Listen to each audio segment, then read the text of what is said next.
Imagine this. You open your eyes. No alarm. No phone. No notifications. Just silence. A carefully engineered silence. Because outside your room, an entire system of human beings is already running, not for themselves, but for you. Warm water is being prepared. Oils are being heated. Fresh clothes are being laid out. And somewhere beyond your walls, in fields that stretch further than most people will ever walk in their lifetime, strangers are already awake, working land that legally belongs to you. Not borrowed. Not rented. Owned. This is what rich meant in the ancient world. But here's what most people completely miss about it. It wasn't just luxury. It was a different version of reality. And the deeper you look, the stranger and darker it gets. Let's start in Rome. Around 100 AD. If you were a wealthy Roman senator, here's something nobody tells you. Your morning didn't belong to you. Before the sun fully rose, your front doors would open and hundreds of people would already be standing there. In the dark. Waiting. Silent. These weren't guests. They weren't friends. They weren't family. They were clients. People whose entire survival depended on your name, your favor, your mood on a given morning. This ritual had a name, the salutation. And it happened every single day. Think about that for a second. Every morning, you walk through a crowd of desperate human beings, some bowing, some flattering, some just hoping to catch your eye. And in that moment, you are not a person. You are a system of power wearing a toga. But here's what makes it even stranger. Inside the house, while this is happening outside, the architecture itself is doing the same thing. The rooms are designed to intimidate before you say a word. Ceilings open to the sky. Light falls in columns. Water reflects it like polished metal. Marble on every surface. Statues that stare at you from every angle. Even the silence in such a house feels expensive. But beneath all of this, beneath every polished floor and carefully placed statue, there is a hidden system that makes it possible. Servants. Workers. Enslaved people. Hundreds of them. Sometimes thousands. Not a metaphor, historians have found records listing thousands of names in a single wealthy household. Recorded not as people, but as property. The more beautiful the life above, the more invisible the labor below. And that's where ancient wealth starts to feel uncomfortable. Now here's where it gets interesting, because not every civilization wore wealth the same way. In ancient Egypt, a wealthy noble's morning looked completely different. They didn't just get dressed. They performed a ritual. The dark kohl painted around their eyes wasn't vanity. It wasn't fashion. It was protection. Against infections. Against evil spirits. Against the invisible dangers of a world they didn't fully understand. So in a strange way, the most cosmetic thing they did every morning was actually survival medicine wrapped in gold. Even beauty had a purpose beyond beauty. Then there's Babylon, and this one will genuinely surprise you. In Babylon, wealth didn't just mean power over people or land. It meant having a personal relationship with a god. Every wealthy household had their own divine representative, a personal deity whose entire job was to advocate for you in the cosmic bureaucracy. Life going well? Your god was showing up. Life falling apart? Maybe your god had gone quiet. So what did the wealthy do? They paid more. More offerings. More rituals. More temples. More expense. In other words, even the divine had a subscription model.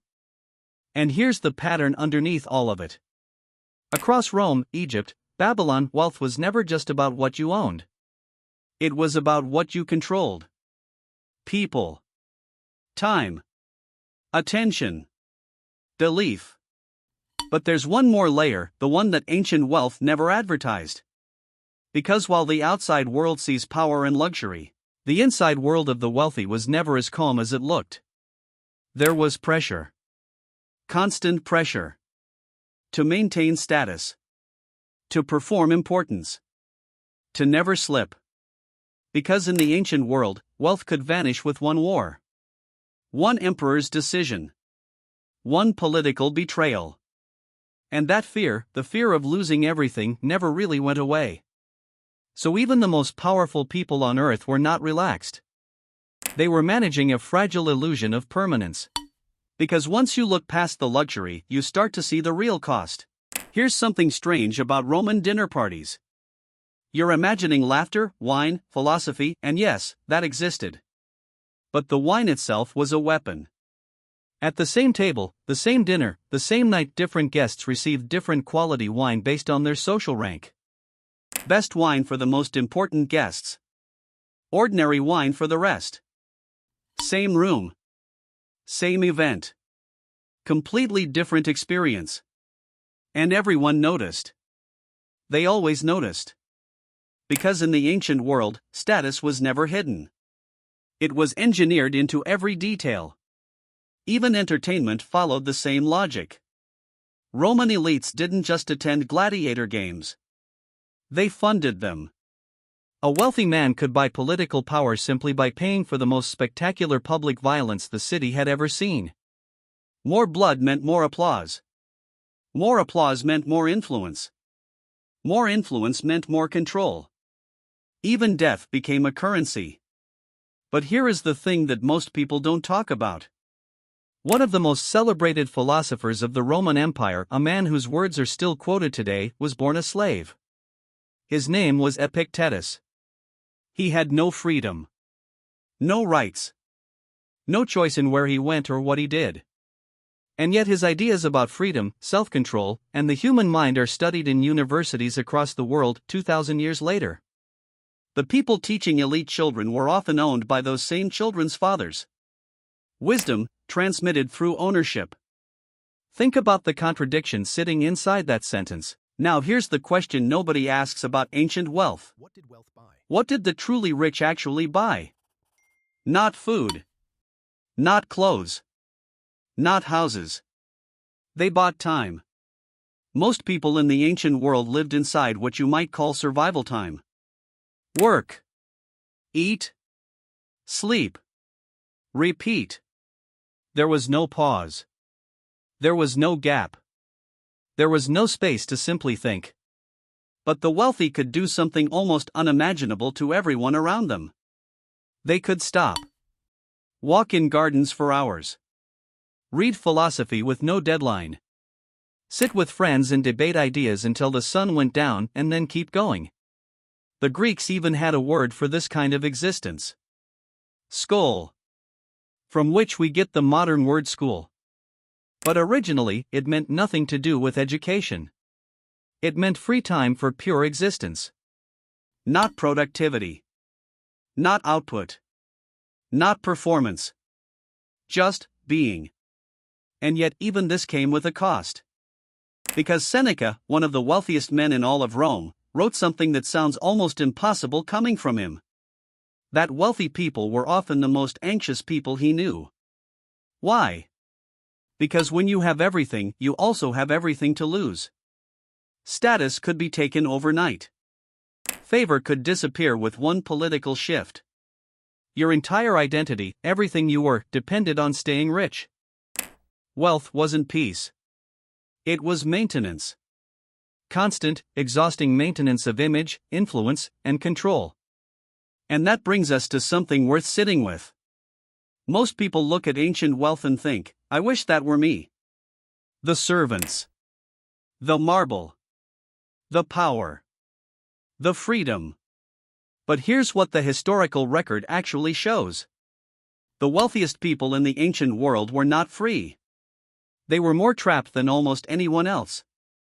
Trapped by performance. Trapped by expectation.